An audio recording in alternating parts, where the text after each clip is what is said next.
Good morning.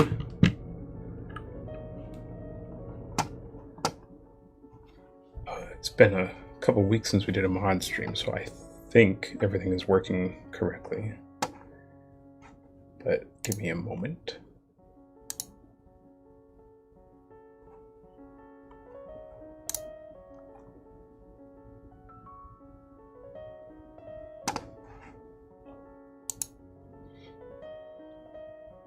Okay, I think we're all good. I moved my monitor a bit, so I don't know if I have enough space now for my keyboard. It's about as far back as I can push it.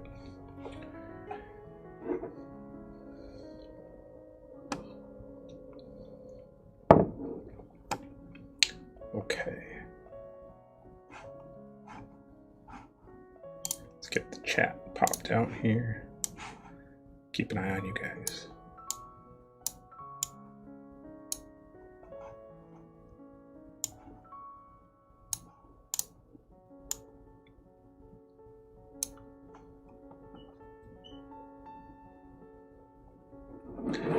All right, let's get to it.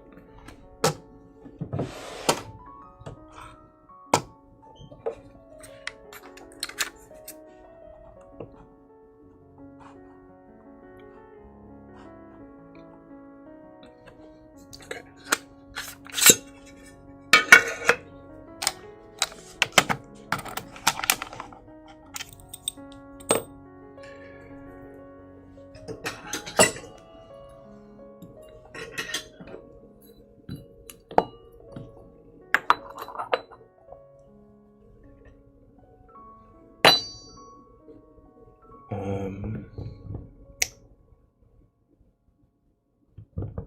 John Doe.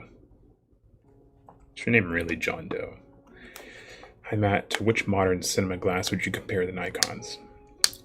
Nothing. That's kind of the point of vintage lenses, is they're not like modern lenses. If I had to compare them to something modern, maybe Zeiss CP2s, since those are based on the ZF glass, which is still glass. They're kind of similar, but still very hard to compare them to a modern lens.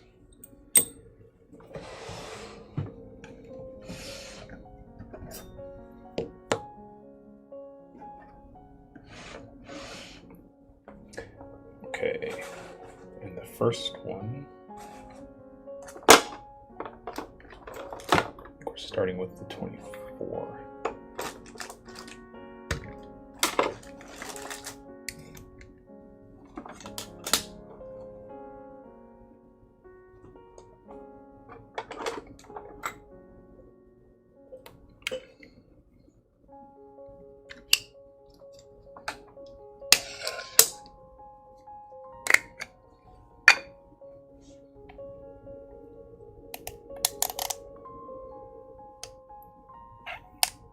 It's in pretty good shape.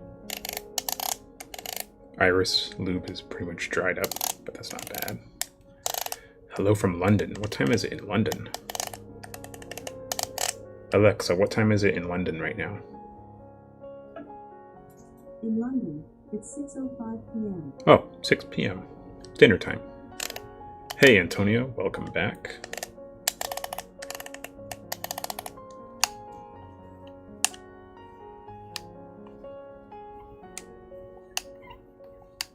This focus is also pretty dry.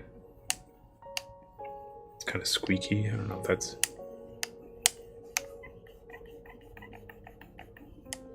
but it should still work well.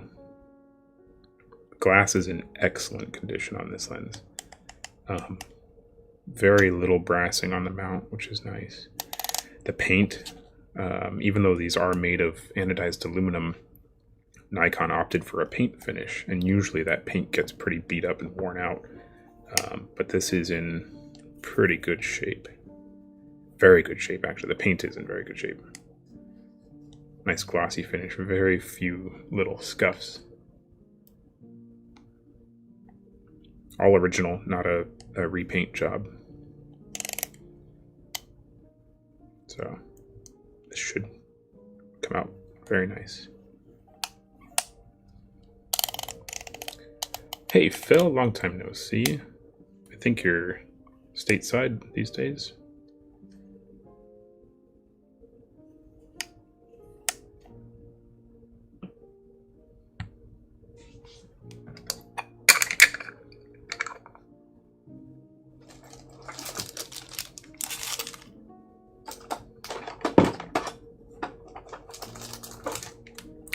Good, good. Back home safe. Glad to hear that.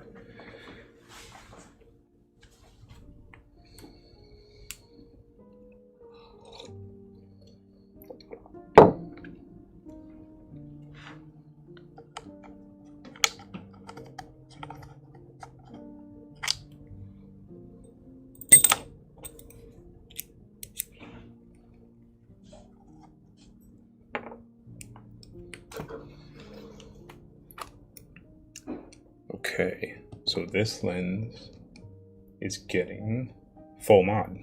So D-click, front ring, focus gear, the works.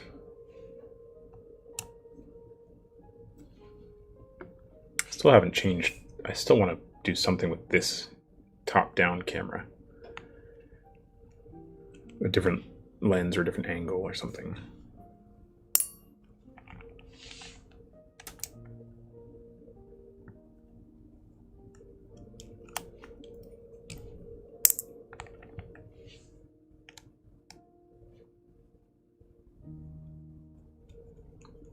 We'll get there. Actually, maybe even a little bit wider, because it's a little crowded right now. Maybe not. I don't know. We'll see. I might tinker with it.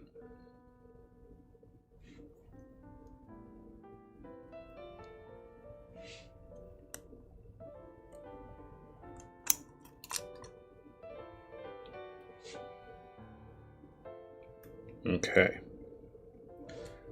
So, pretty dried up, nasty grease there. Very old, very powdery. So we'll give that a clean up. The linkage looks like it's in good shape, but also completely dry. Like, that's not fluid at all. So definitely get that cleaned up. And I'm afraid to see what the actual movement grease looks like. Ooh, you hear that?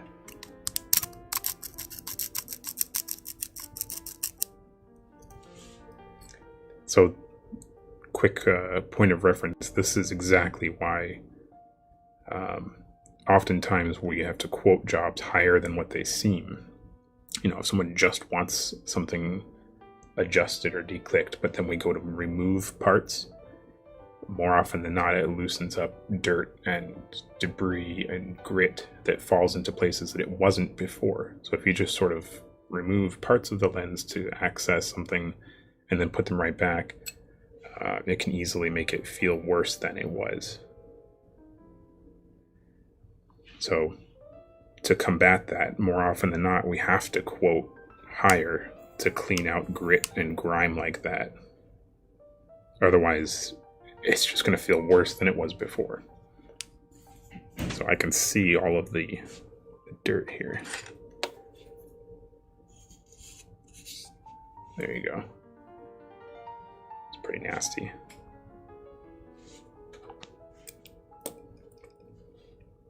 Yeah, this is almost completely dry. I don't know if it'll focus this close, but you can see all that dirt in there. Literally just sand, which you couldn't hear or feel before, but of course as soon as you dislodge it, it's going to be painfully obvious.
too bright. That's fine.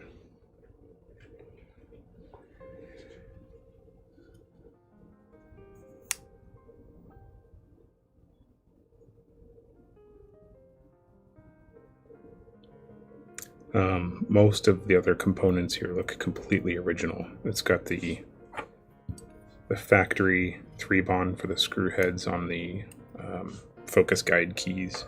So that's never been disassembled, which isn't good or bad. Actually, if anything, I'd say it's good because it means it wasn't improperly serviced.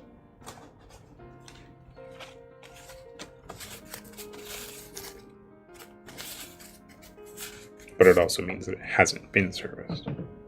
Oh no. Empty again.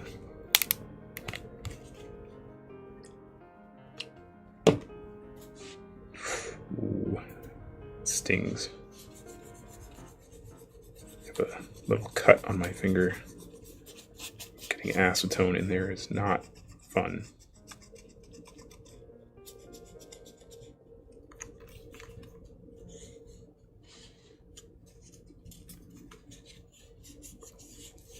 Got some leftover thread locker on here that's sort of built up. Again, the kind of thing that needs to be taken care of. If you remove basically that thread locker was there from the original mount being installed on the lens at the factory. And it worked its way into places that it was allowed to get into. So when we take the mount off, unless it goes back in the exact same spot, which is not likely, then it's going to change the flange depth. It's going to space it more because that buildup is now pushing the mount farther away from the optics. So that if that thread locker buildup is not removed, it's literally going to change the back focus of the lens.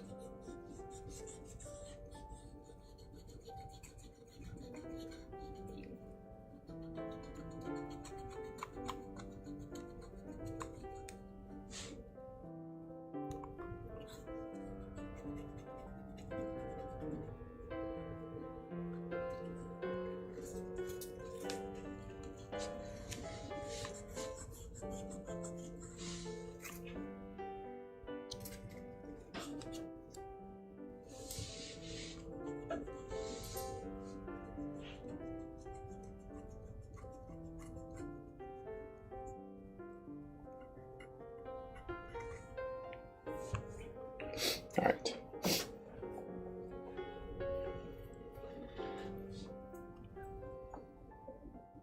That looks much better. Nice and clean. This is pretty nasty. Oh.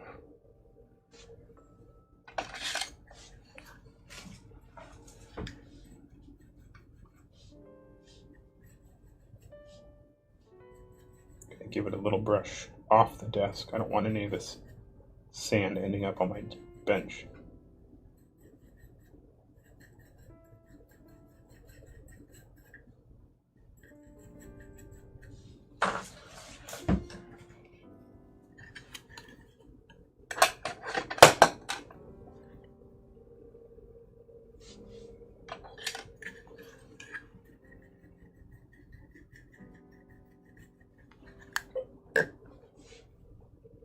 Okay.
All right, most of this is in excellent condition, so that sand must not have been in there very long. Otherwise it would have worn out the internals even more.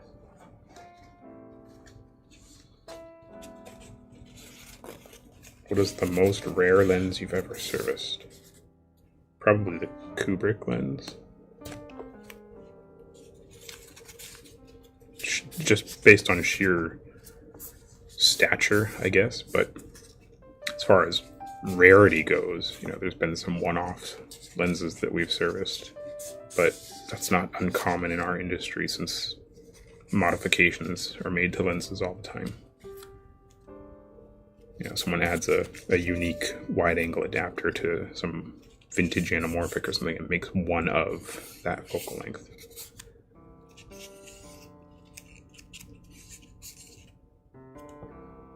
But I think as far as reputation goes, the Zeiss 50.7 is probably the rarest, which is still here. Just hasn't gone to its new owner. In fact, that's going to be one of the next, I think, t-shirt designs from Lens Geek.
All right.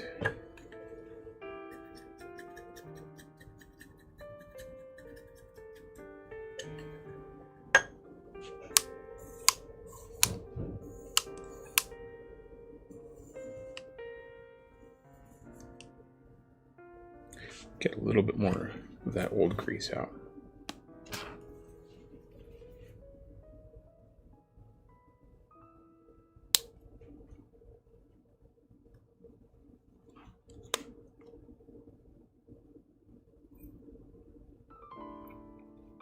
That ought to do.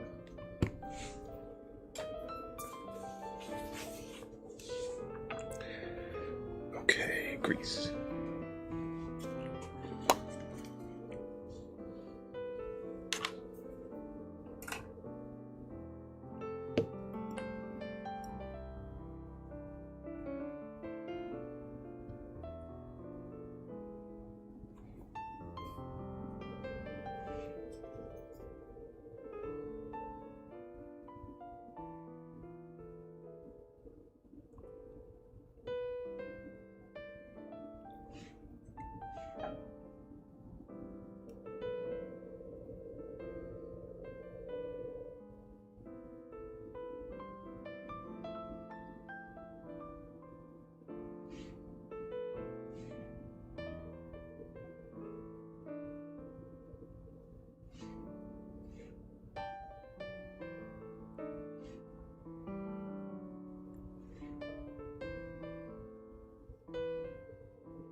This part just gets a tiny, tiny layer of grease. It's really just so that the grease doesn't repel against the metal. It's grease on grease instead of trying to combine them after the fact. Grease has a tendency to not want to stick to new material. So if you only lubricate one surface, then it can sort of skip and jump. But if both surfaces are lubricated, it works much better.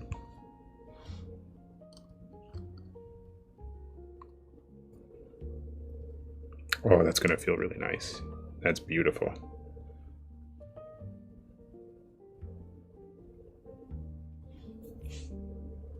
I'm happy about that. Oop.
Does the 58mm Noct really live up to the hype?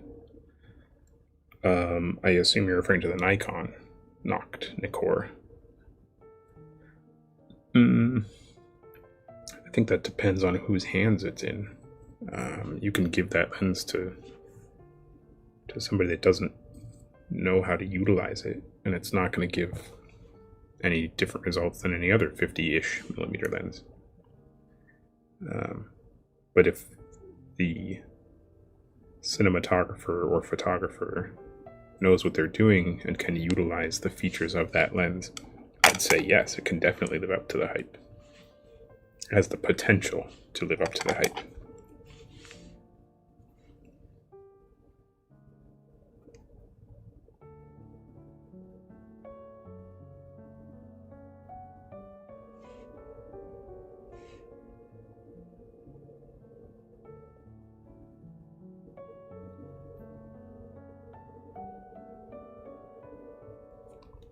So I'm doing the same thing here. I gave the mobile ring a decent amount of lubrication, and this part just a tiny layer, just so that it doesn't skip around or jump. It's really just a safety layer of grease. But I want it to be completely even so there's no inconsistencies.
That's a tricky linkage.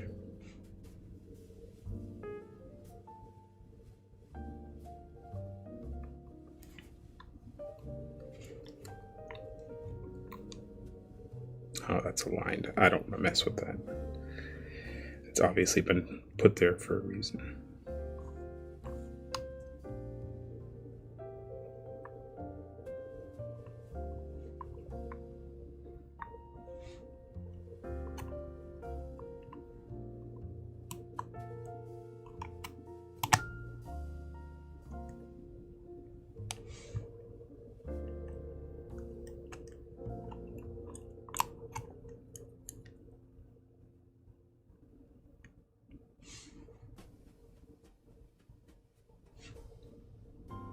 There you go. Perfect alignment.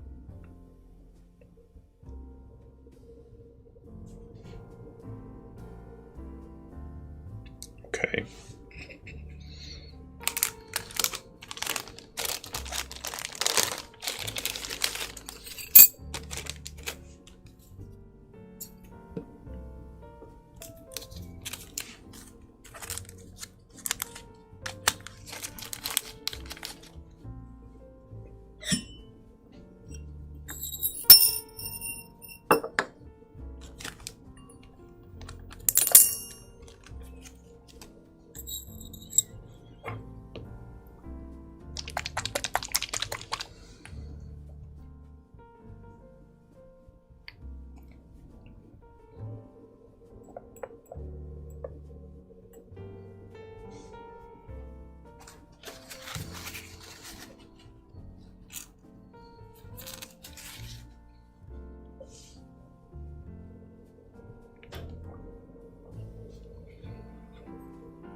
All done. One down. 3 to go, I think.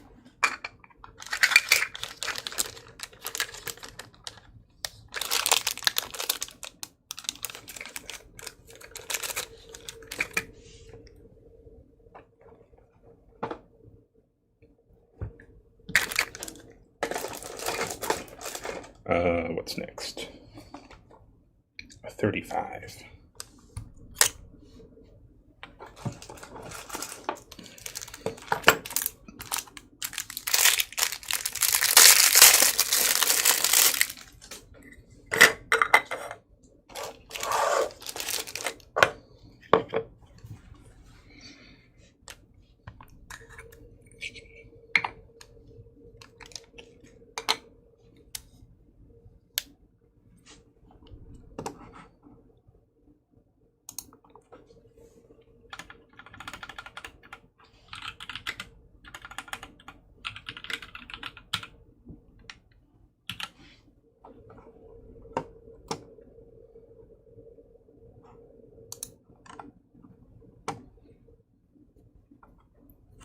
All right. So right away I can tell this one's, it's still in good condition, but not quite as good as the 24. There's a lot of dirt and grime buildup on the mount. Kind of hard to show on camera. Some minor scuffing on the paint, basically just normal wear and tear. Lubrication's pretty dry, but not bad. Again, that's gummy. I suspect this is going to be all dried up inside.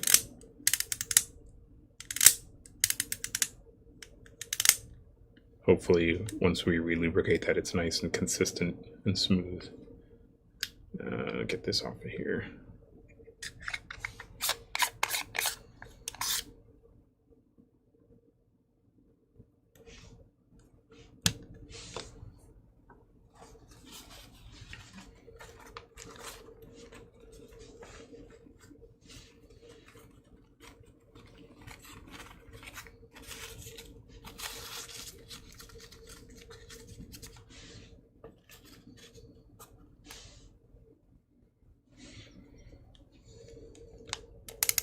Oh, yeah, that's really gummy.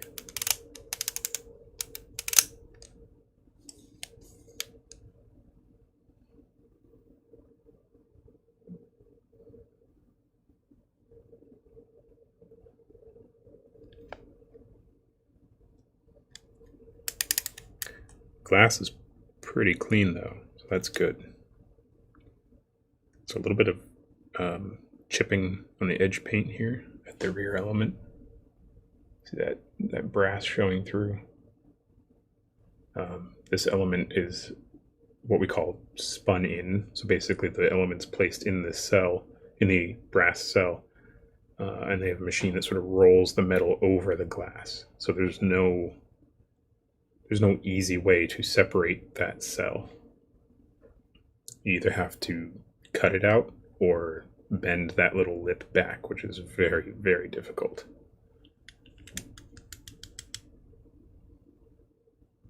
I really hope we can clean up this aperture movement. That's very stiff. Oh, geez. All right, let's find out.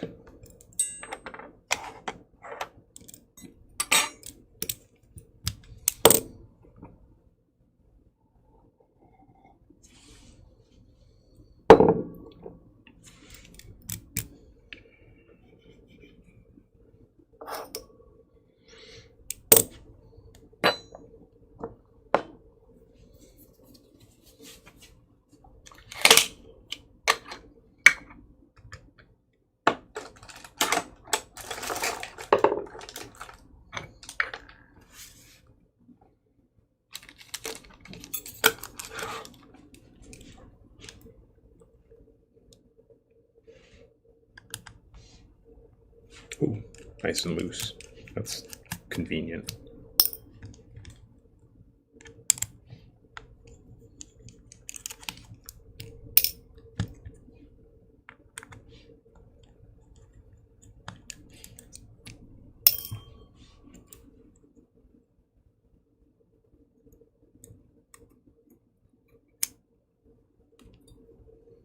Oh yeah, all dried up.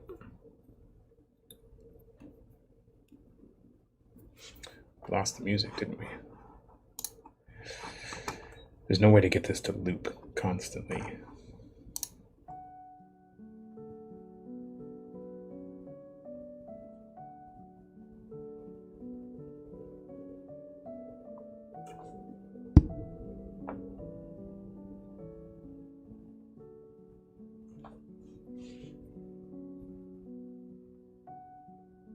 Yeah, this is super gummy.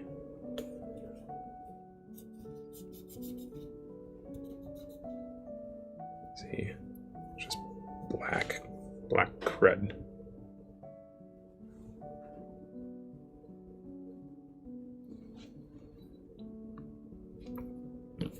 Definitely give that a good cleaning. Same thing here. It's just all dried up.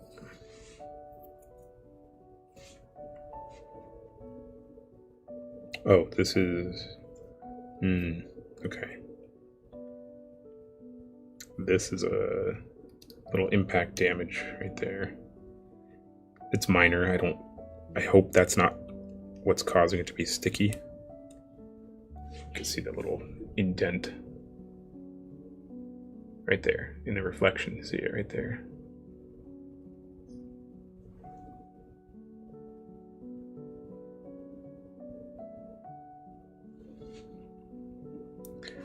Hopefully that's not a big issue.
Is it YouTube music? It is not.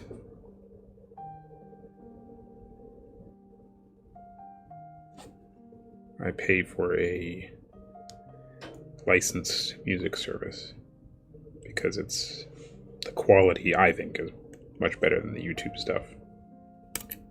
Ooh, that was really tight. Now I'm afraid that that indent is causing an issue.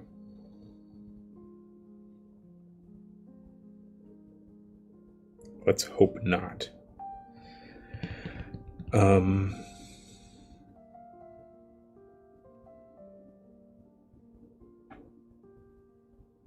Okay. I really don't want to lose this linkage into the lens.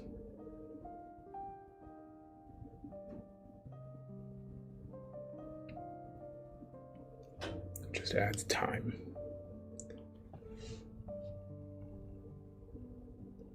Yeah, that's all gummed up.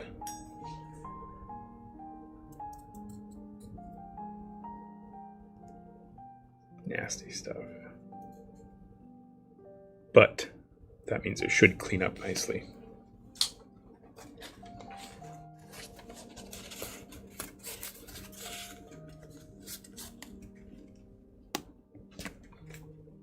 Can I use YouTube Music on a live? How does that work?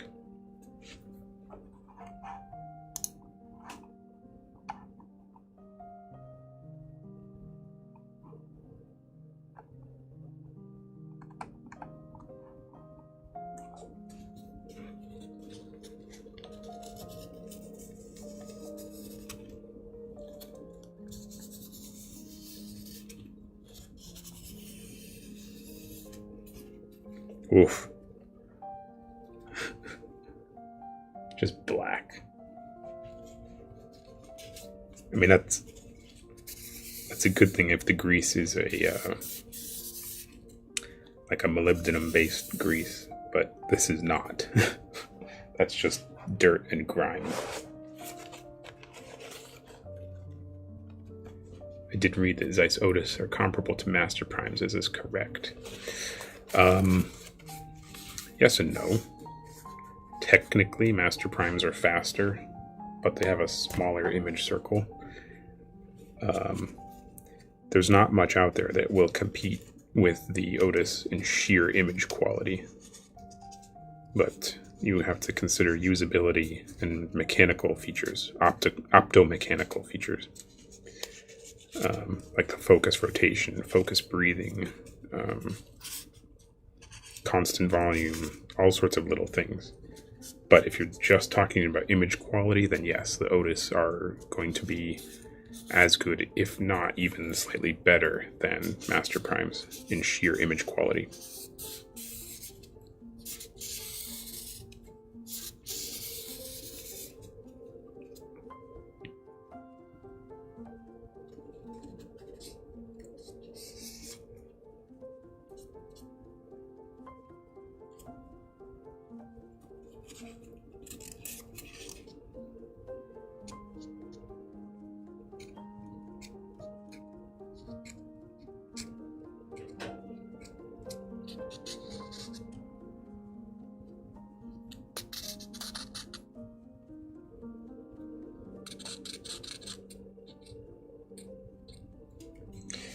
The Otis lenses were more or less a proof of concept for Zeiss when they first designed the 55mm.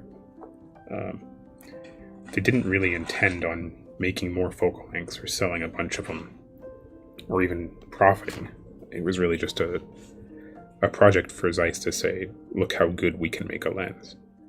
And then when photographers and cinematographers started snatching them up, Zeiss was pleasantly surprised.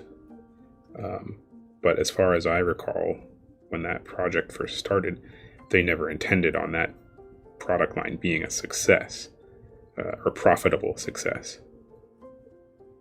So that's an interesting path that Zeiss took with those.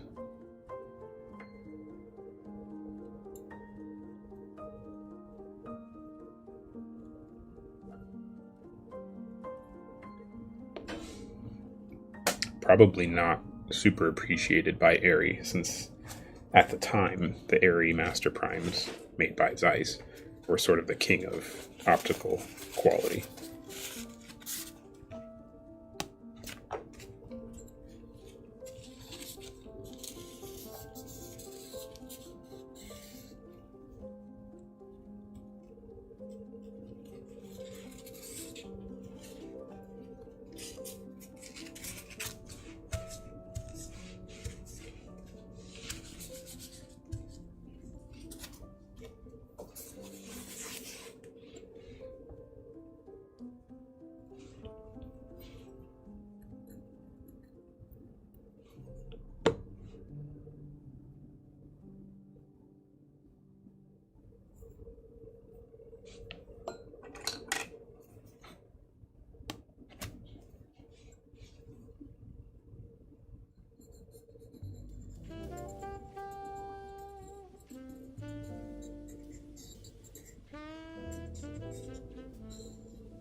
That's a lot of wear right there. That's concerning. That butts right up against the mount, which is just nickel-plated brass. The fact that the paint and anodizing is worn out before the mount was worn out is a little concerning.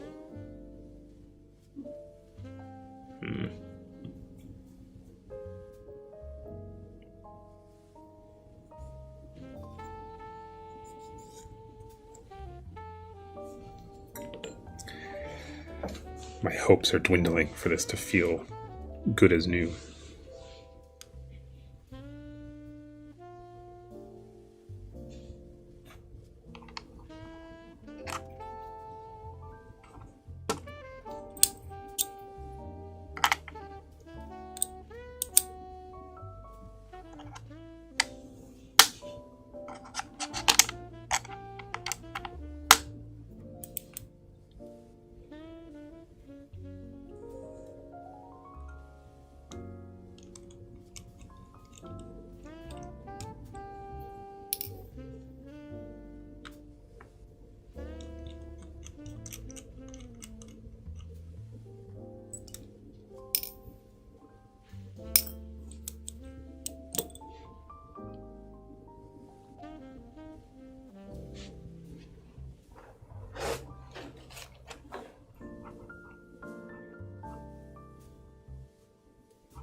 I'm trying not to even lift this lens up because I really don't want to dislodge that linkage.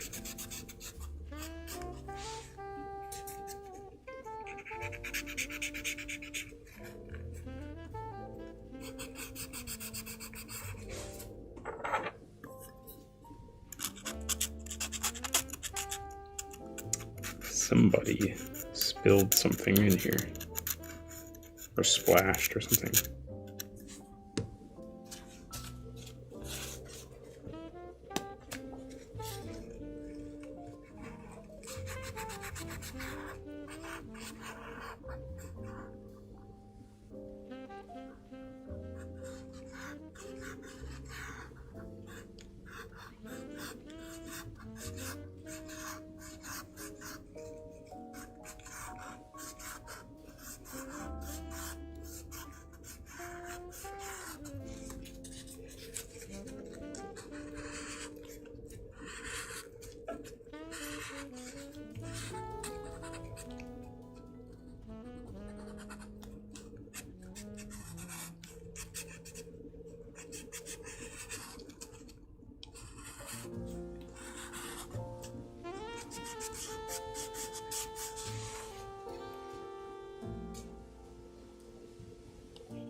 Pretty clean.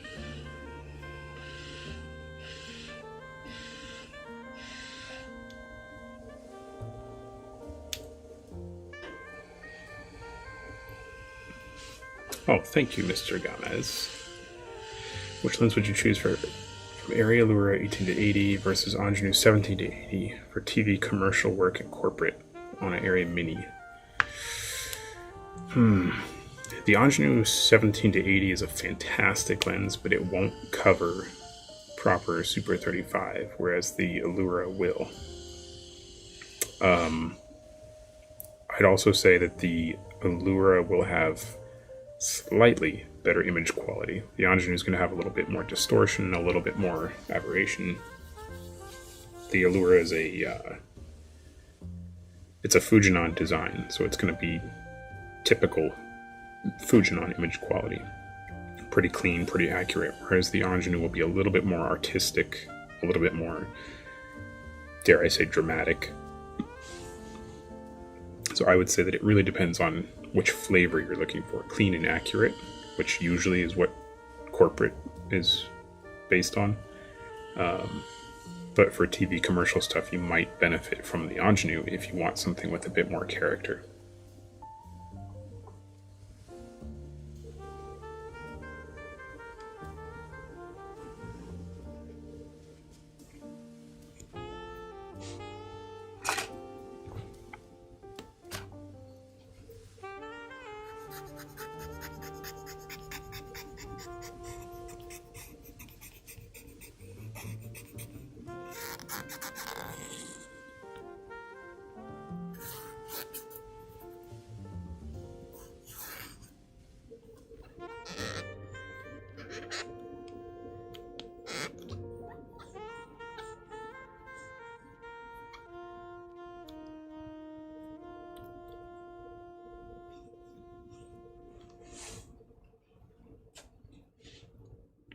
Let's do a dry fit here. See how that feels.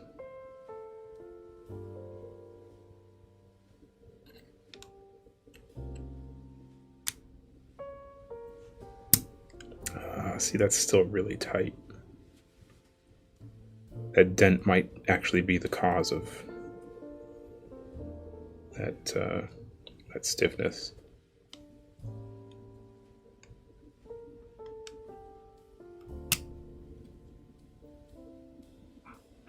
Which is odd. I don't see any excessive wear on this surface.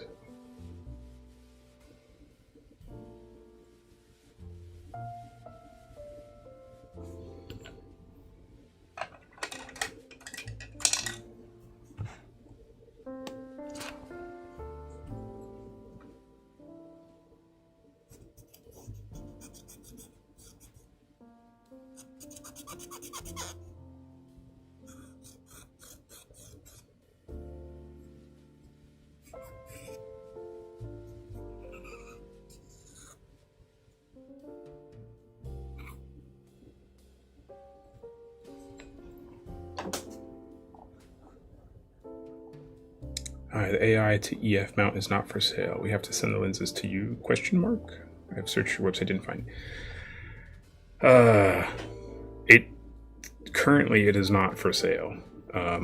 Yes, you have to send the lens to us. However, I'm strongly considering changing that for Nikon to EF and Leica R to EF, so that people can simply buy the mounts and install themselves. My biggest, be completely open with you guys since this is the mod stream. My biggest concern is customer support. I don't want to sell a product that I can't stand behind as far as installation advice and tutorials goes. So my biggest hurdle is setting up that back-end support so that when somebody buys a mount, if somebody buys a mount, they're not just left in the dark as far as actually utilizing it goes. So once I can figure out those details, I will most likely begin selling these kits, which are, I'd say, the highest quality you can get for a fixed conversion. They're made from billet stainless steel to very, very high tolerances. So we'll see how that goes. Possibly.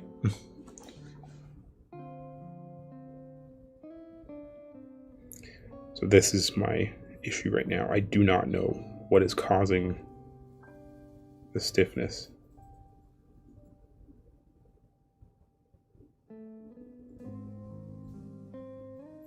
But I do not like it.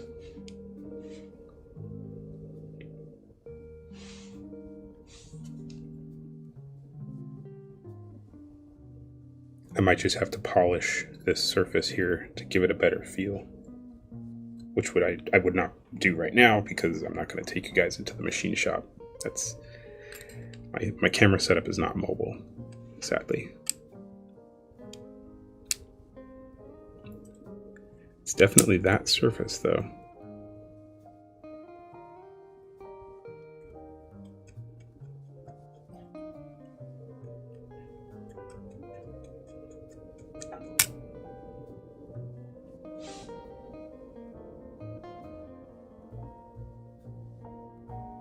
I do think it's this dent. The more I look at it, the more obvious it becomes.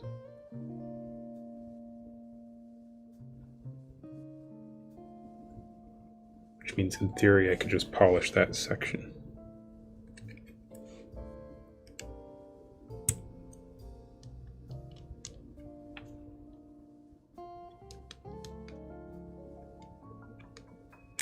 Yeah, pretty sure that's it.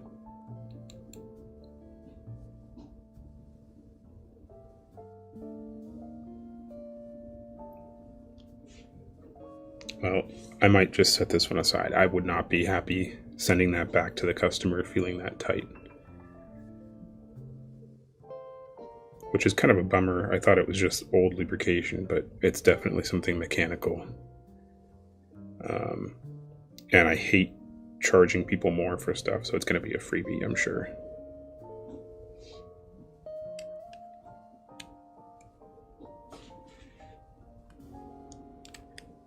Just so that it feels as good as it can. Yeah, that would not be nice. I would not be happy with that if that was my lens.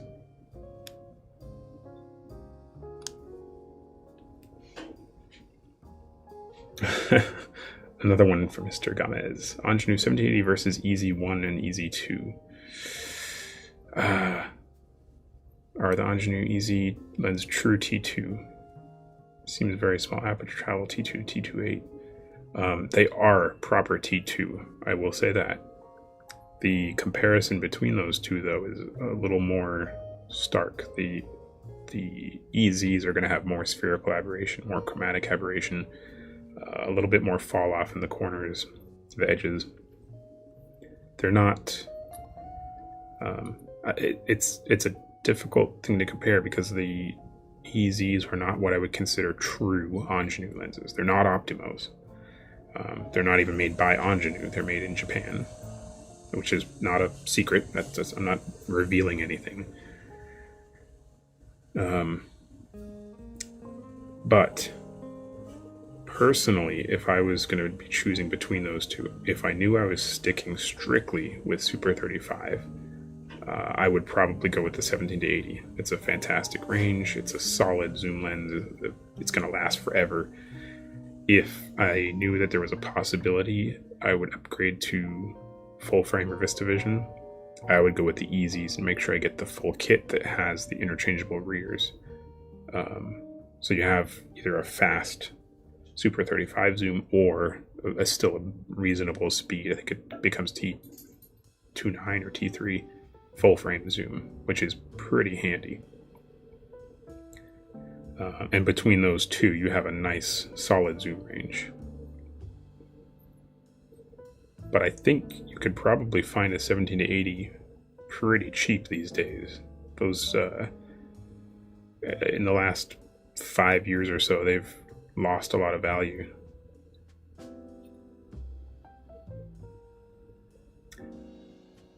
I really hope so, because it makes no sense for me to send my lenses to you, Nikkor, Zeiss, Yashica, money-wise, of course.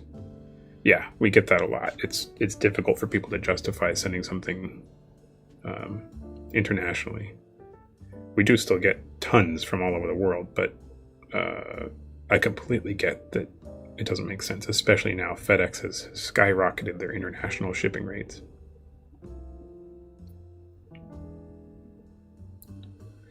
All right. I'm going to clean up this one and then set this whole lens aside, because I do want to polish that surface.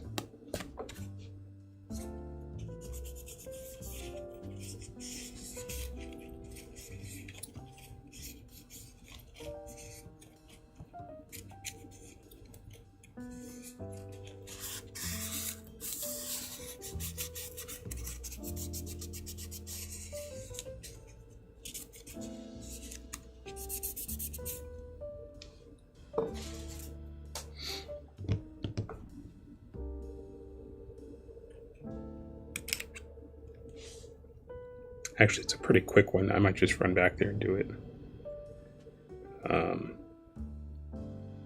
Yeah, I'll do that. Everybody hang tight. I will be back in a moment.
Okay, I'm back.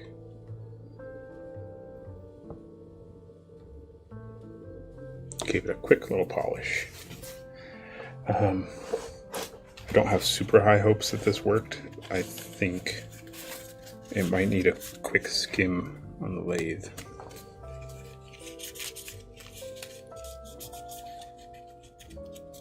So we'll find out.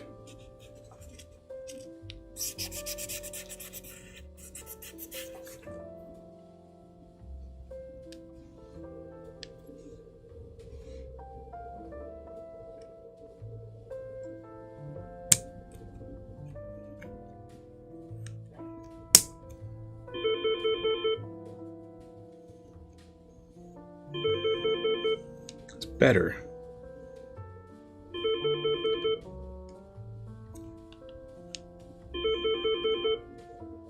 No one's gonna get that.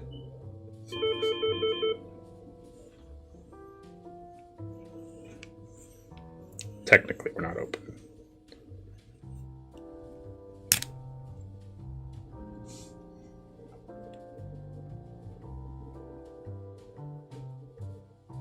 Alright, I'm still not super happy with that, so this is probably going to go on the lathe and get a nice clean surface.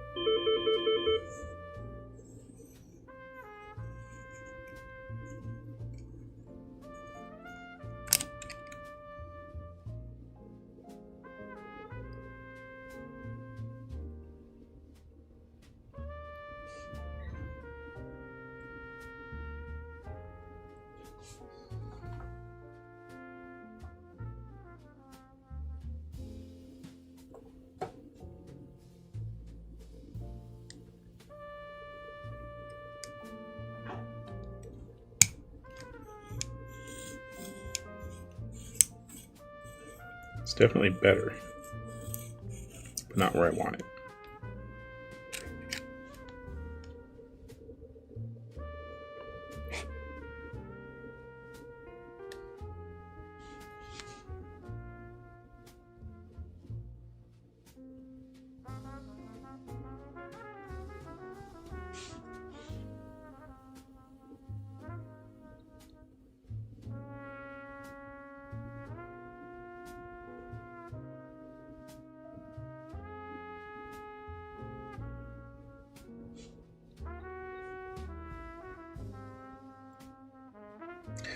All right, setting this one aside. I don't want to abandon you guys again.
Yeah, that's no bueno. All right, this one's gonna go here.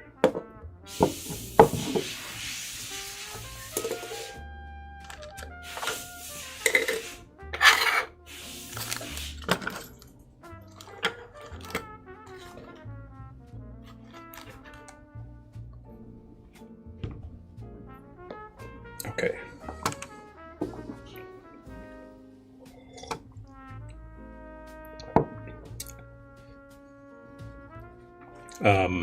Last thing I'll say about selling the mounts.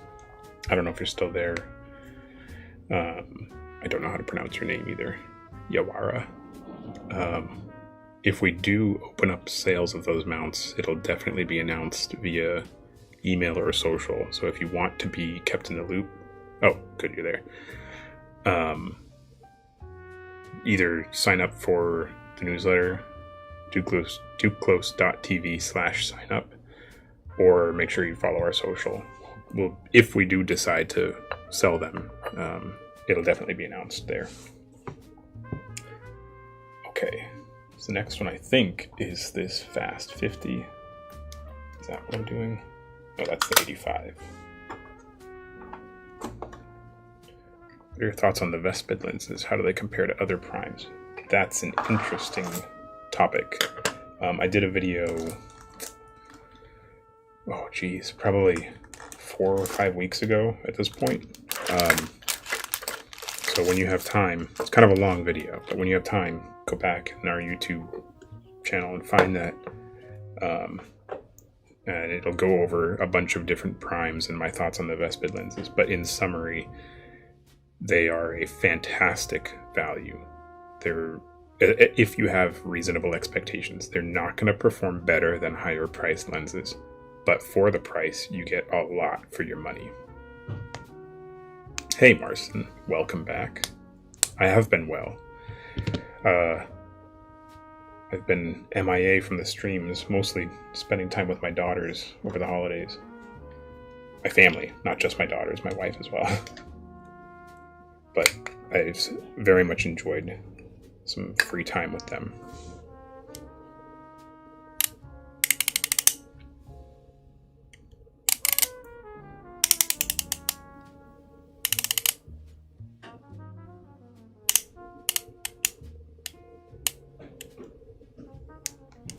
Okay, so this lens, the 50 f1.2, I might be mistaken, but I believe that Nikon still produces these lenses brand new. And this lens is in fantastic condition. The paint is flawless, the rubber grip is still nice and soft and squishy, pliable. The glass is fantastic, not a single ding or dent on the front ring, almost no brassing on the mount. Lubrication's a little bit dry on the iris. The focus feels great.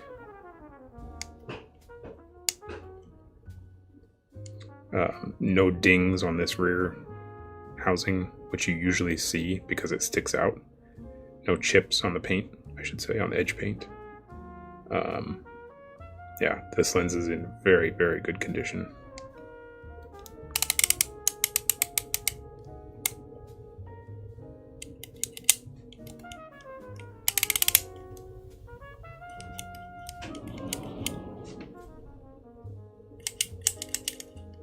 Nice glass, very nice glass.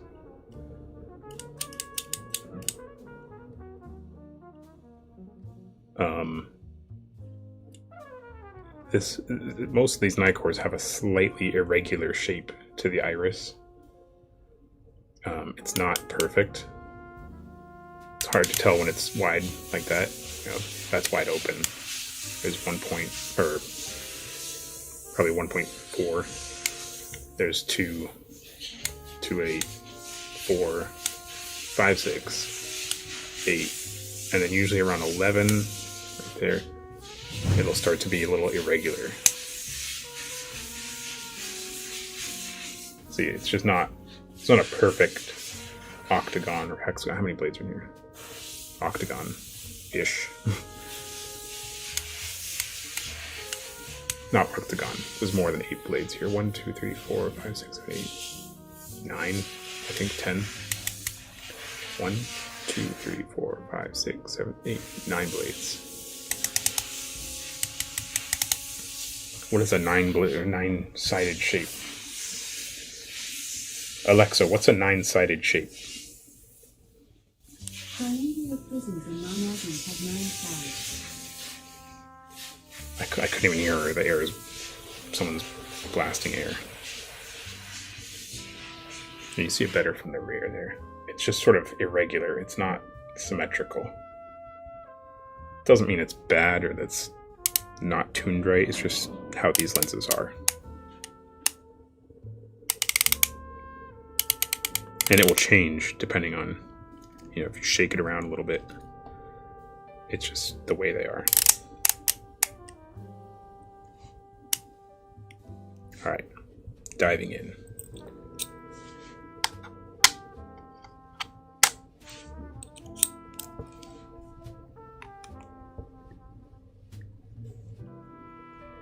Oh, I didn't change my...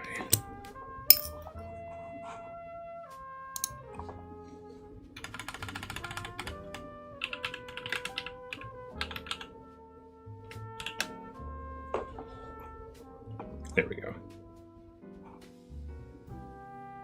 Now that I can hear. Alexa, what's a 9-sided shape? Triangular prisms and non-agons have 9 sides. Triangular... That's not what I asked.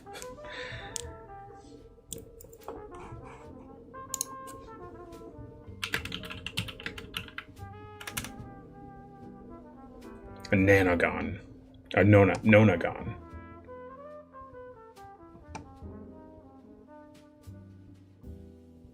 Interesting. 9-sided polygon. Or 9-gon. Interesting.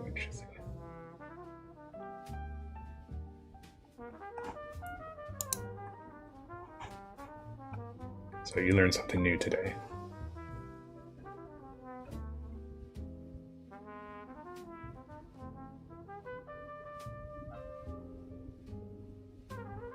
Or according to the English-Greek numbers, it would be a enneagon. All right.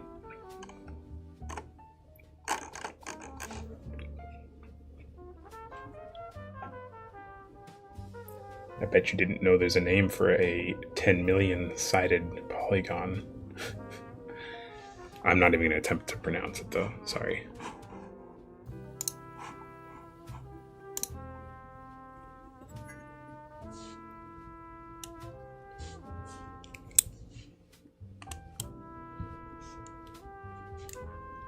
A 10 million sided polygon is practically a circle.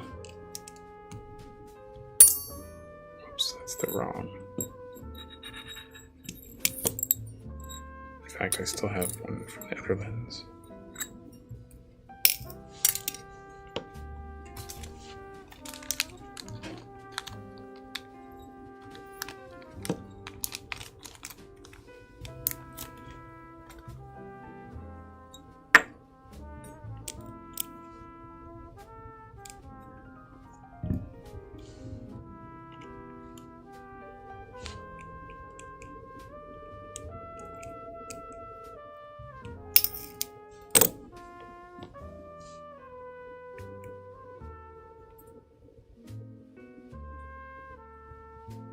Pretty clean, just a little bit of thread locker residue. Original 3-bond on the screws, bodes well. This screw is a little bit worn, which is the only sign of wear that I see. I'm not sure why that would be, unless whoever owned this lens previously was in the habit of riding the iris. But even then, I would expect to see a wear pattern on the paint as well as the screw, so that's a little odd.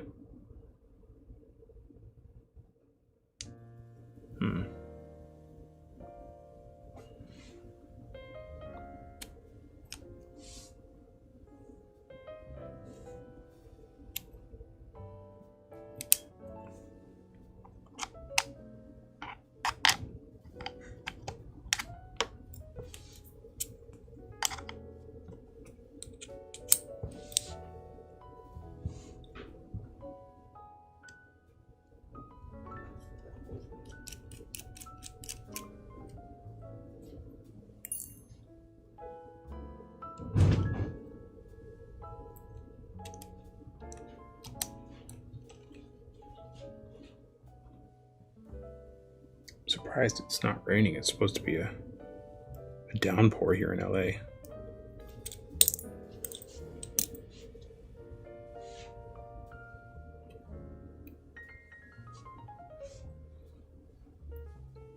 There's almost nothing to clean off here. It's in very good condition. Just tiny bit of dust, no big deal.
Oh, it's not the usual flatheads.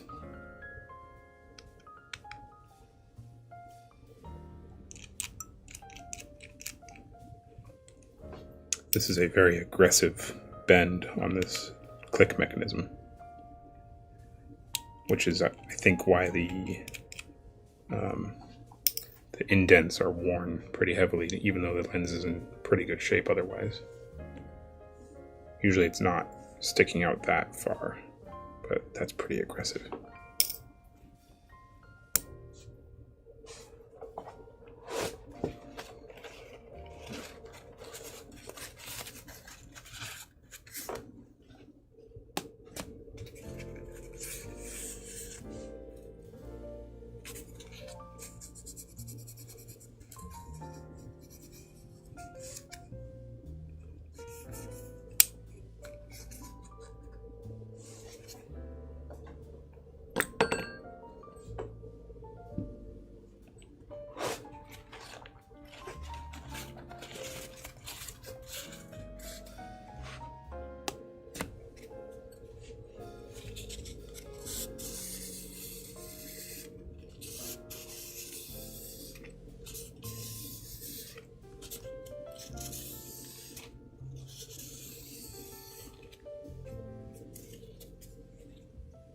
It's a lot more sediment than I expected.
That's what it should feel like. I should be able to rotate it just with a finger. So that other one was just way too stiff.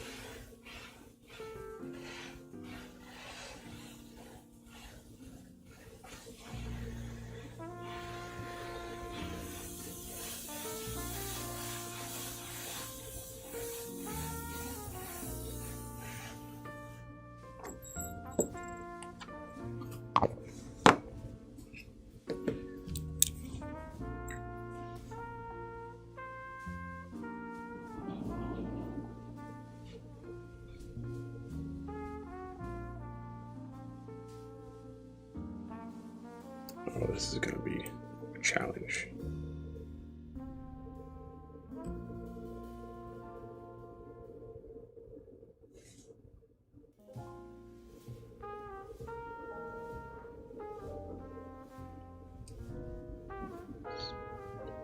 Oh, there it is.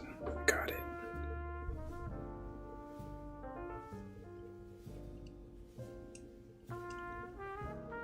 Oh, first try. That never happens.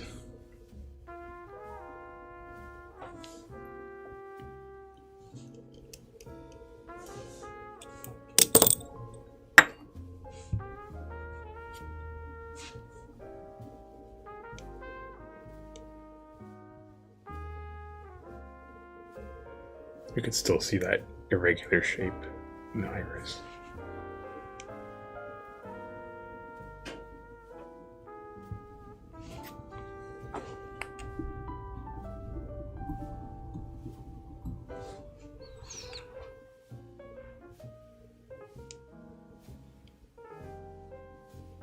That feels excellent, though.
Oh no. It's gone forever. Alright.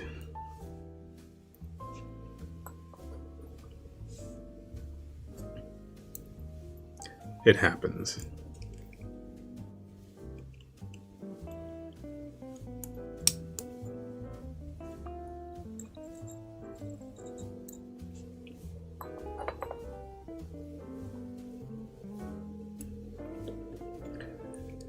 I'm sure that a lot of you are thinking, oh, just grab a magnet, get the screw.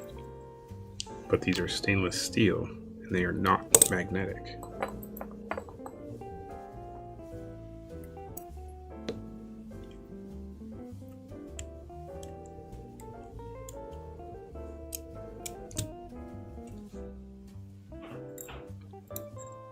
And this particular office is carpeted, whereas the rest of our shop is nice, clean, basically medical tile. And the pattern on this carpet is just a random speckling. So if there's a screw gets dropped, it's as good as gone. Whereas in our main service area, if a screw gets dropped, we can sweep the floor and usually recover it. But it happens. You show me a lens technician that hasn't dropped a screw, and I'll show you a lens technician that hasn't been a lens technician for very long.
Ooh. Weak one.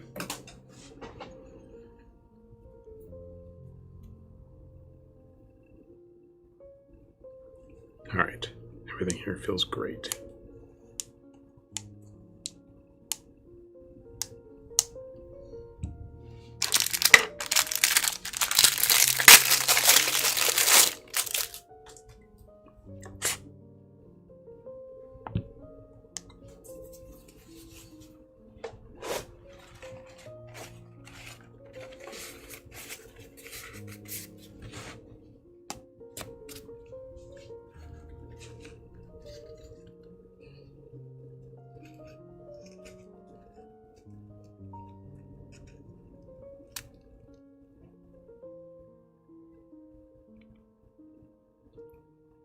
Beautiful. Flawless.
I'm always very satisfied with the fit of our caps. We spent weeks tweaking the design so that it would just fit on perfectly and not fall off. Not just the fit, but the actual material. We put a lot of care into that.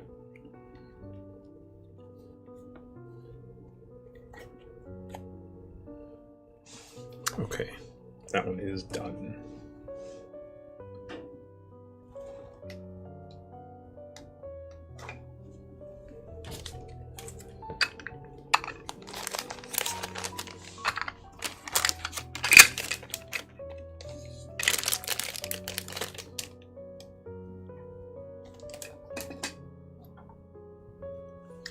Last one.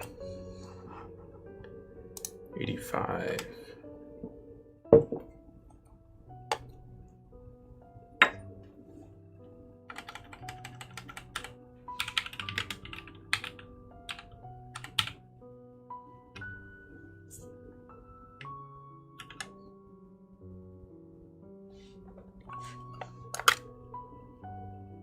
This one is definitely more used than the others. Lots of wear through the paint, through the anodizing on all the edges. Lots of scuffing on the paint. This whole front surface is pretty worn. The rubber is pretty glossed. Focus still feels good. Iris feels good. Lots of brassing on the mount. See right there.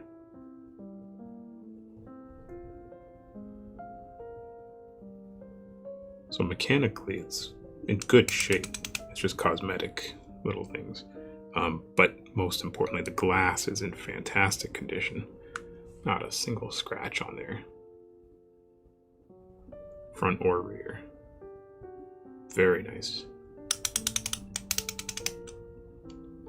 Got a little bit of play.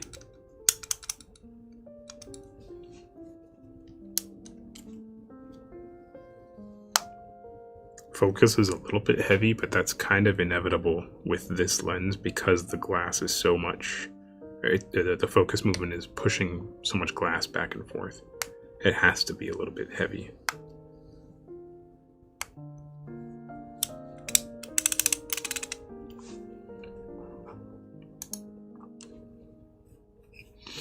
Cameron, gotta get myself an 85-1.4. It is a fantastic lens.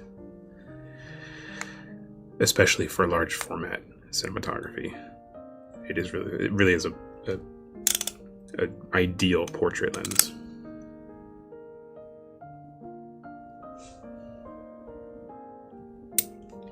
Let's see what we're working with. Actually, which one? Okay, it's the linkage.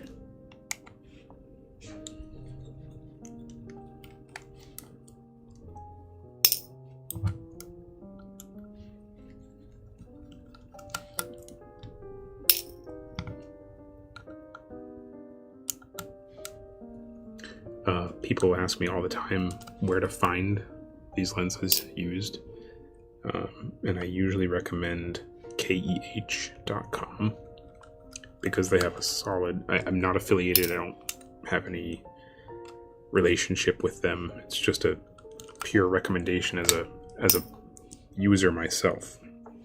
But I really like their rating system. Let me find it here.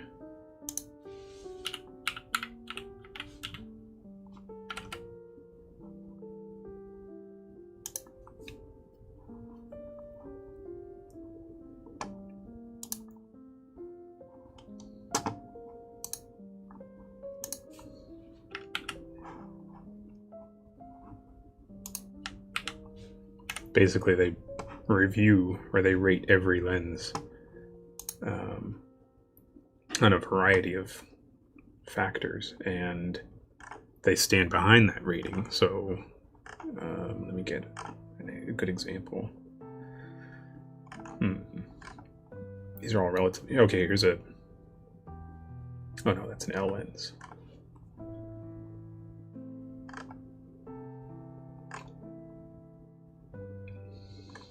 They just have so much stuff. It's amazing. Here's an Otis. We'll do an Otis. Actually, I should just share this with you guys. Do I need fire?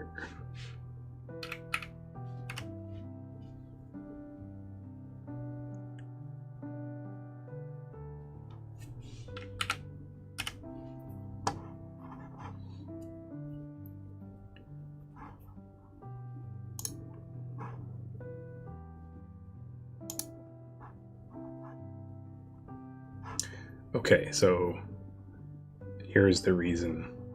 Oh, you can't see my mouse. If I do that, there we go. Oh, it shows there. Oh, now it's showing. So this rating right here, EX plus, excellent plus. The rating of the equipment is at 90 to 96% of original condition. Exceptionally nice, but may have slight wear on finish visible only under close inspection. Glass will be very clean. It's that sort of detail that really makes a difference to me. And if you find something that doesn't, if you buy this and then it doesn't meet that description, they almost always stand behind their descriptions. So if there's, say, a scratch, even though it says the glass is clean, they'll either take it back or they'll refund something or whatever. But they are very honest, very accurate.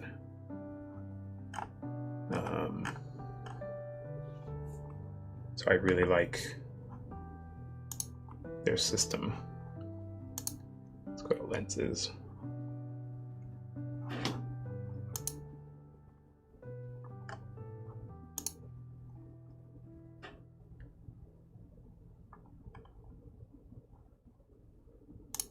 Let's go by brand. Let's see if we can find AIS. Whoops. Nikon.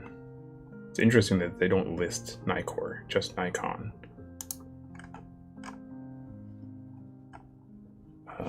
Focus type, we'll say manual.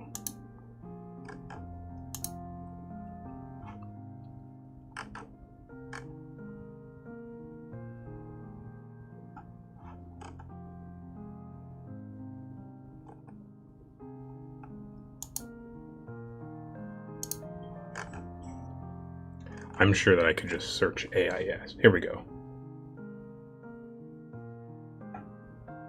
This is an AIS. The 15, this is a fantastic lens. That's a good price to bargain. What does that mean? Let's see. Price to sell the rating equipment is 70 to 79% of original condition. More than average wear for the age of the item. See, it's so specific. You know exactly what you're getting. And these images are the actual lens, as far as I know, not just a reused stock image.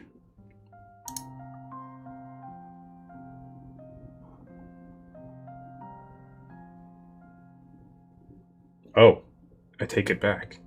Item pictured for illustrative purposes only. My mistake. So they got nice description. Oh, here we go. Nobody wants this lens. Oh, go back.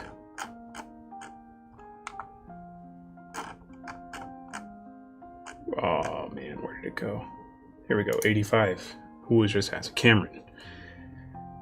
There's your 8514.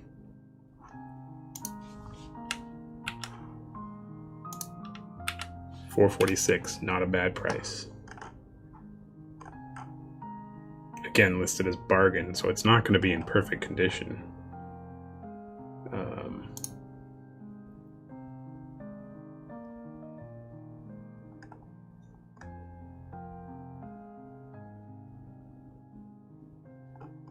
Yeah, it doesn't really say, it doesn't give specifics about that lens, but I mean, this little description here should be all you need.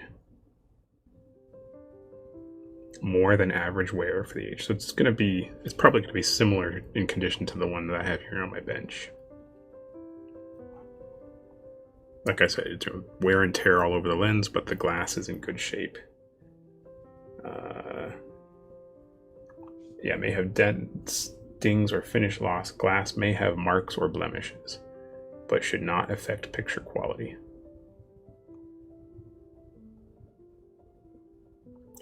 Front filter ring damaged. So they're telling you right up front. So I like that they're so honest. Anyways, that's enough KEH shopping. I could spend some serious coin here. So I'll stop now before I actually buy something.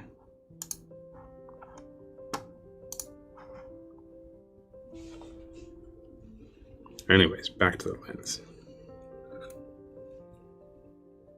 This is pretty clean, so that's a good sign.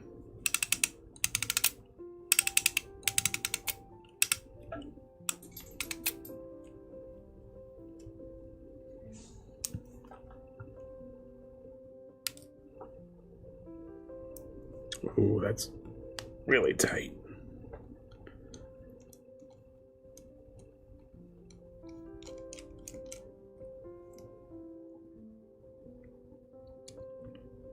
Lots of thread locker on there.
This is heavily worn from the click mechanism.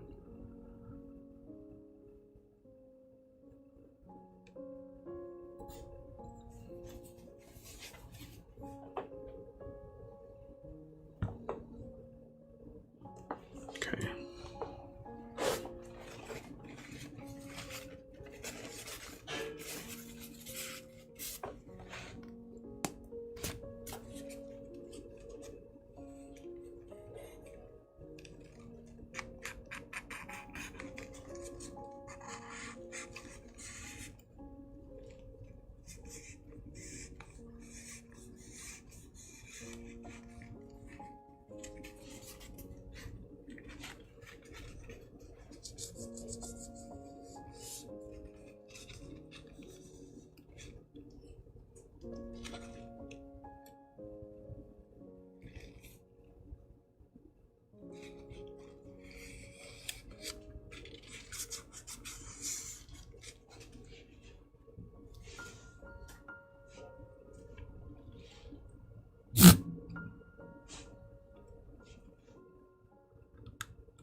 Damien, AI or non-AI better for cine conversion? The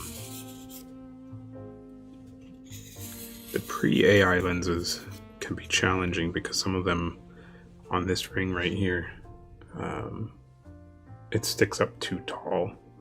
It doesn't clear the EF mount. But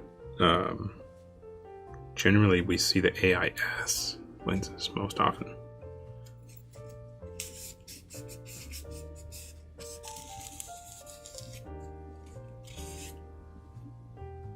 But it doesn't really matter, I suppose. As long as it's not the pre-AI that has that large chunky rear.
I'm starting to lose the linkage.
Okay.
Mr. Gomez, can you change mount to Otis to PL? Yes, technically it's possible. We looked into this a long time ago and actually designed most of it. The cost was prohibitive, plain and simple.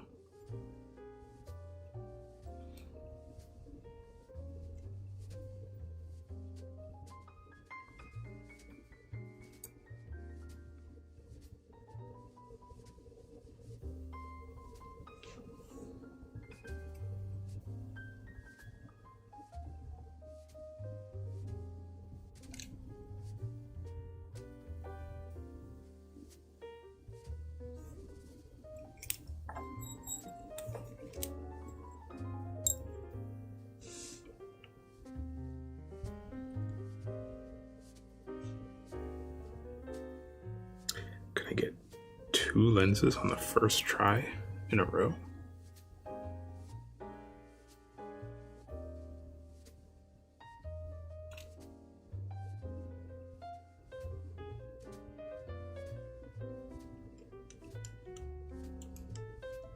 Yep.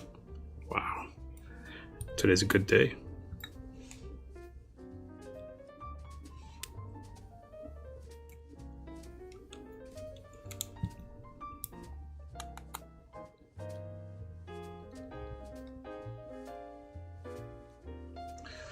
I don't think that's ever happened. Best regards from France. What time is it in France? Alexa, what time is it in France right now? Oh, she didn't hear me. Alexa, what time is it in France? In France, it's 9:18 p.m. 9:18. Oh, there you go. 21:28. I guess we're 10 minutes slow here in the US.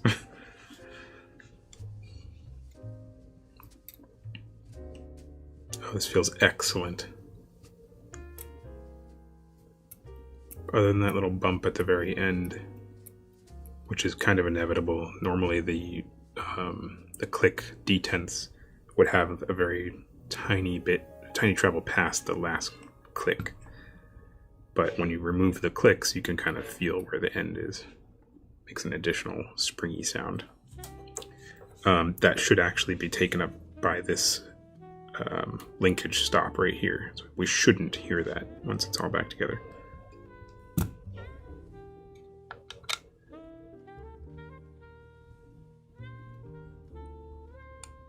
Yeah, there we go. Now you've got nice, clean end stops. Okay.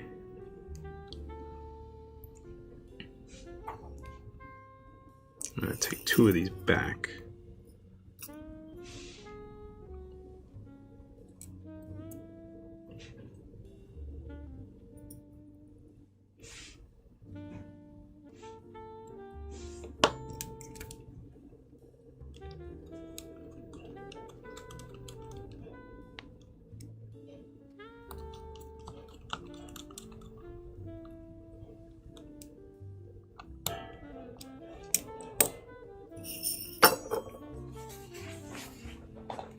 Hello, Johnny. Good afternoon.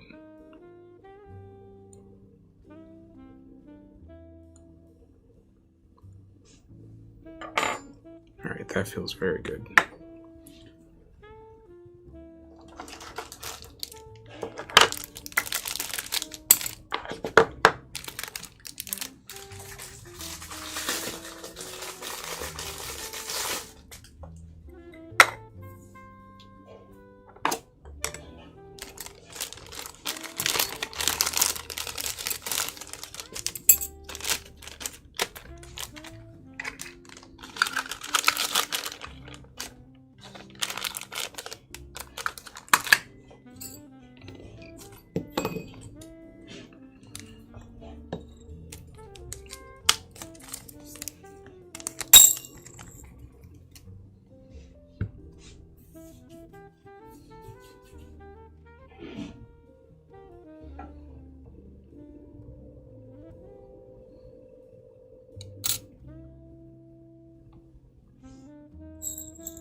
By the way, I'm building a kit for Cine-Mod, mainly contact lenses, but I'll go with like a macro 60. Well, I see a lot of difference in color with contacts, 20, 28, 35, 50. Depends on their age and how well they were cared for. That's kind of the case with all vintage lenses, especially still lenses. For example, if your 28 was very well cared for, kept in a cool, dry place, etc., it may not have much of a color cast at all. Whereas if, say, the 50 was not cared for well, maybe it was left out a lot, it yellowed over time, or maybe has a little bit of haze from moisture or something, that can change the appearance of the image pretty significantly. So the condition and care of the lens over the last 30, 40 years can make a big difference.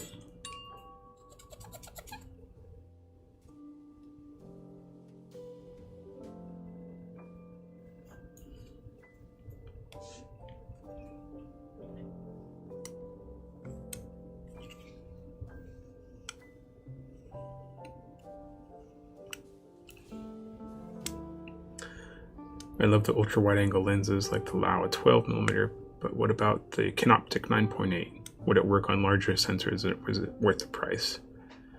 I would love to own one Kubrick in my the 9.8 won't cover larger sensors. No, not at all. Not even close.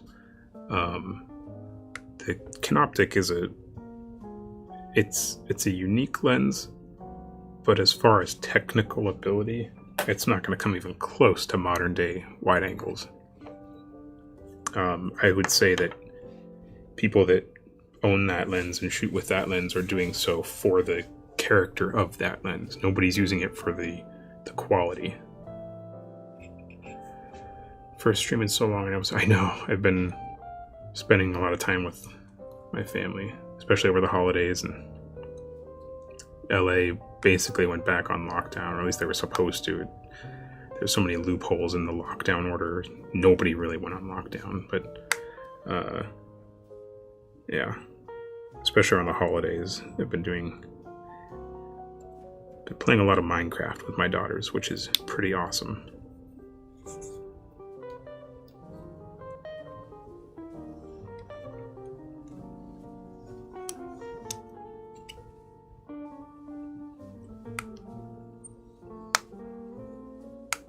Yeah, the Laowa 12 is hard to beat in terms of image quality to field of view ratio.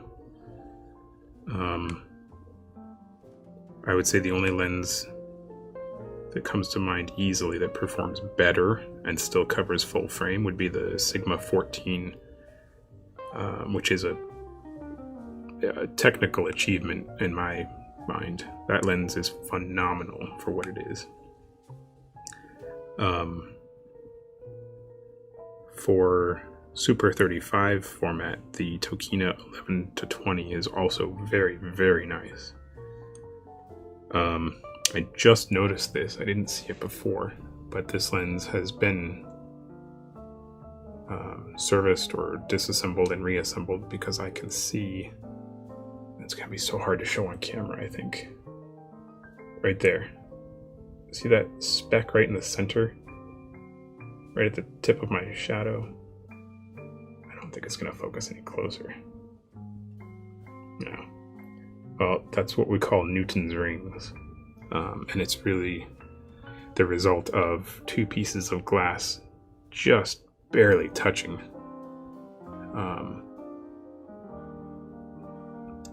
In fact, I don't know if it's going to show up.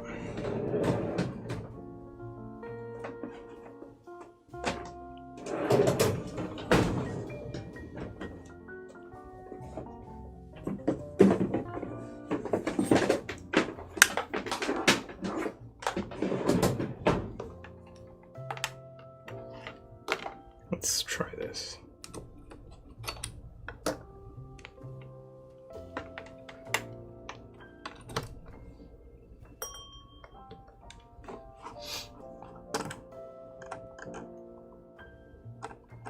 Maybe this won't work.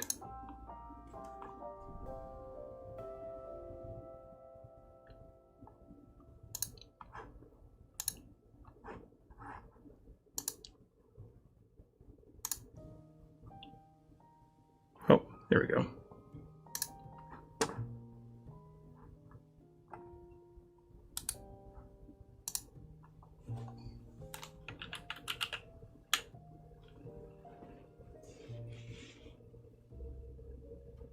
Oh, it's just going to reflect the LEDs.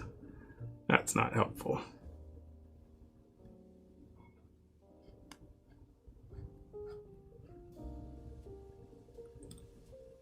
No. I mean, maybe if I just turn them off.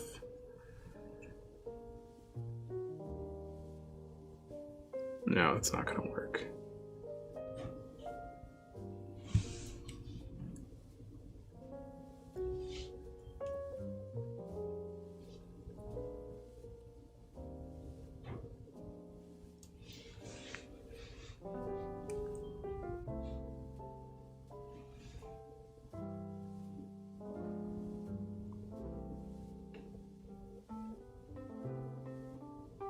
No, that's not going to show up. Well, yeah, it's got to be just the right angle.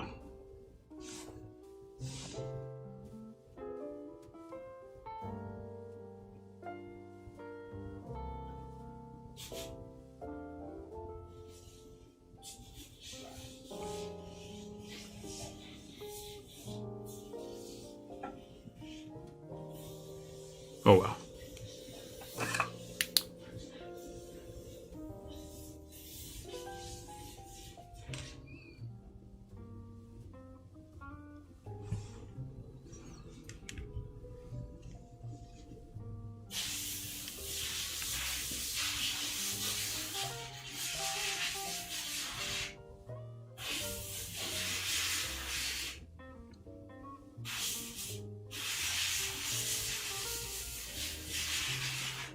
Is that it? No.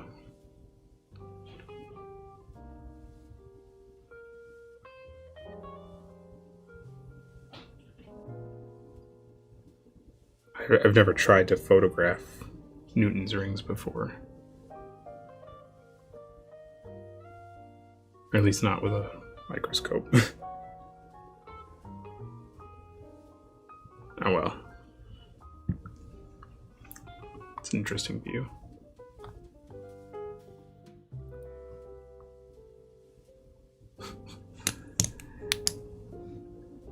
Yeah, it's very, very psychedelic.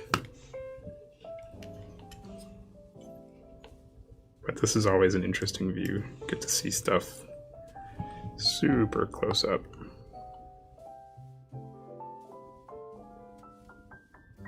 Yeah, you can see the actual machine marks on the stainless steel there.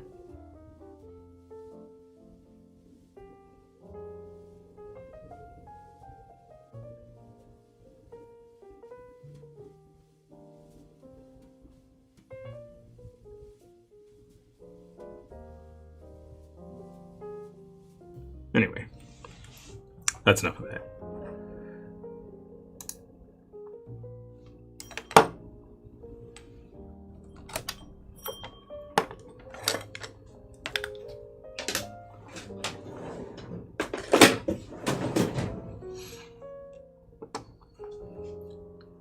I'm getting the Cine-12 Laowa. Can't wait to use it. Also, I can't wait to receive my lenses back. I sent something to you guys for work.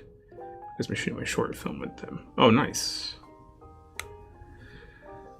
Can you guys separate a doublet that has haze, clean it, and glue it back together? Yes, we can. That gets expensive, though. I'll warn you. If it's for a photo lens, it's usually not worth it. If it's a cine lens that has a separating doublet or haze, then it can be worth it, but it can get very expensive. And there's also no way to rush it. 21 contacts. I'd say that's probably not worth it on that lens. It can take, sometimes it could take days, sometimes it could take weeks, sometimes it takes months. If we try to rush or encourage the separating of a doublet, it could easily lead to cracking the glass. Oh, it always happens. Shoot. It happens when I unplug my microscope. There we go. Thank you for that. But yeah, the time it takes can definitely make it not worth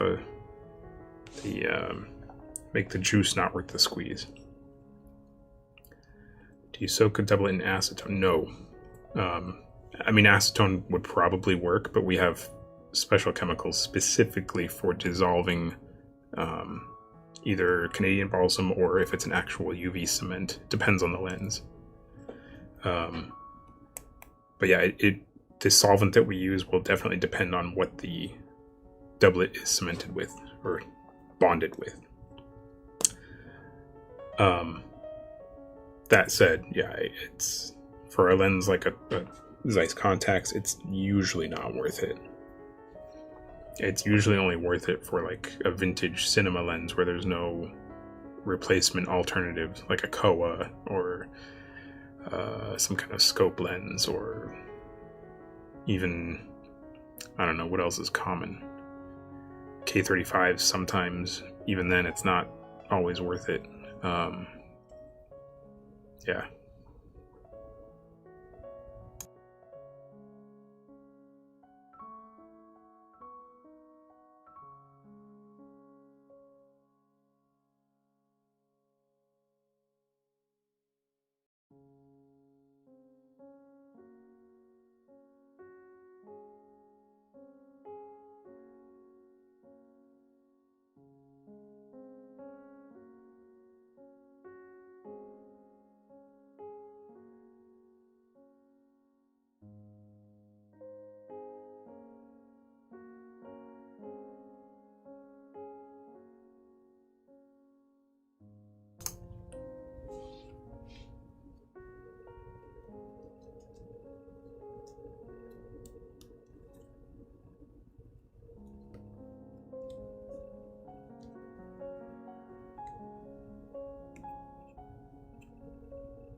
I have a question about price of stripping coatings. I'll email you. Sure. That can also get very expensive.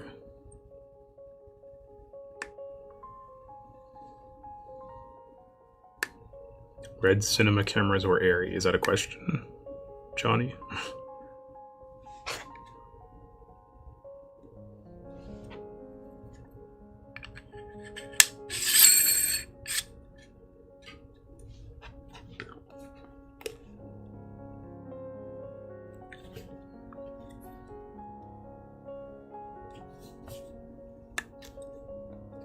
Alright.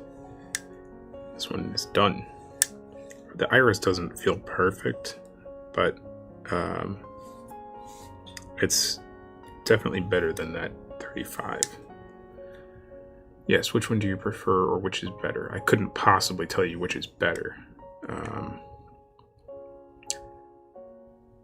I guess I would prefer whichever one fits the project better. I don't think that any camera is better or worse than the next. It's whatever the project calls for. If you're shooting a feature film and you have a full crew and an Arri camera is within your means, then that's probably the best camera. If you're shooting documentary style and you need to be super lightweight and you're hiking up Everest, I probably wouldn't opt for an Arri. I would opt for something super compact like a Komodo or even something like a Z-Cam.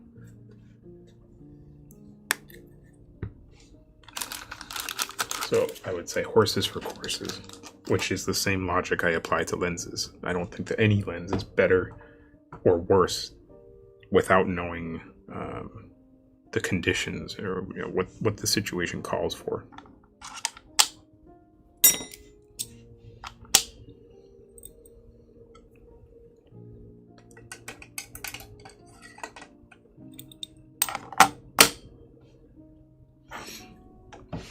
All right, cleanup time. That does it for today.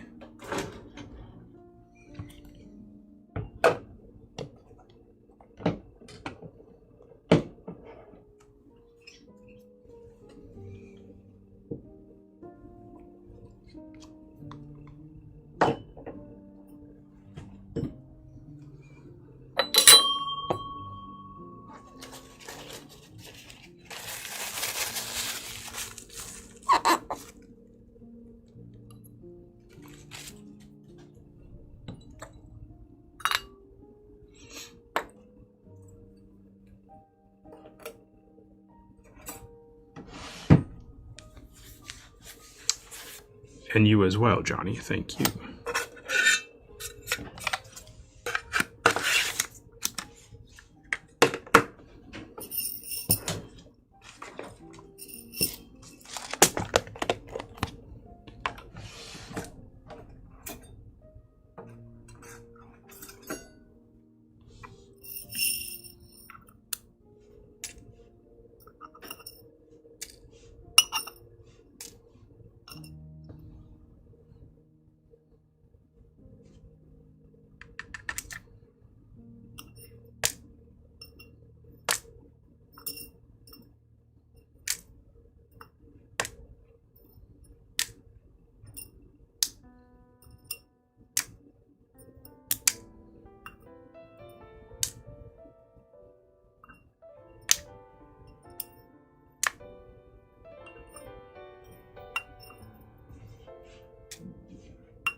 Is the Contax 35 to 70 any good for video?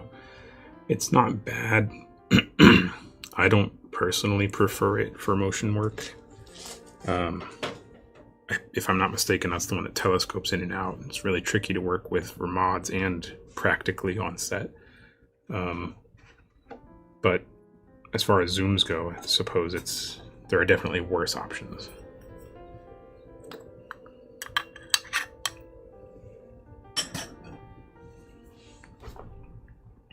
All right. Ugh. Get that.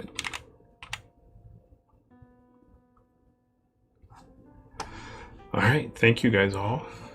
I will probably be on next weekend. Drop your questions below if you have them. Don't forget to subscribe, all that stuff. And thanks again.